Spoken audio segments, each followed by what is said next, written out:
बंधुगण नमस्कार।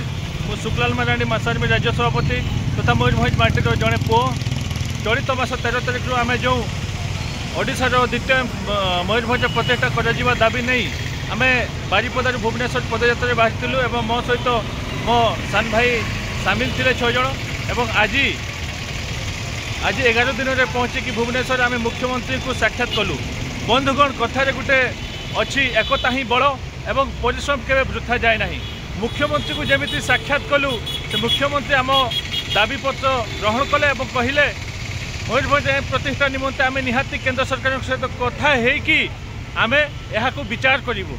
तेणु बहुत बहुत धन्यवाद भाई मैंने आपण मान जो सहयोग आशीर्वाद थिला आम प्रति से सत् साहस नहीं कि आम आज मुख्यमंत्री भवन को पहुँची एवं मो सहित जो भुवनेश्वर मयूरभंज भाई मैंने अच्छा एमाने बहुत सहयोग कर समस्त को मुझे बहुत बहुत धन्यवाद देवी।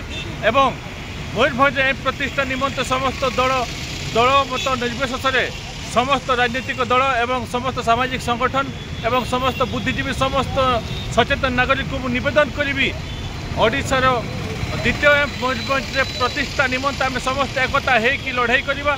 जे पर्यंत आम मयूरभंज द्वितीय प्रतिष्ठा करा से पर्यंत आम एकता है कि लड़ाई करके आमर हक अधिकार एवं आमर मौलिक अधिकार जोटा उत्तम स्वास्थ्य सेवा पाइबा आमर मौलिक अधिकार से आम सरकार ठार छड़ाई ना यहाँ ही कहबी।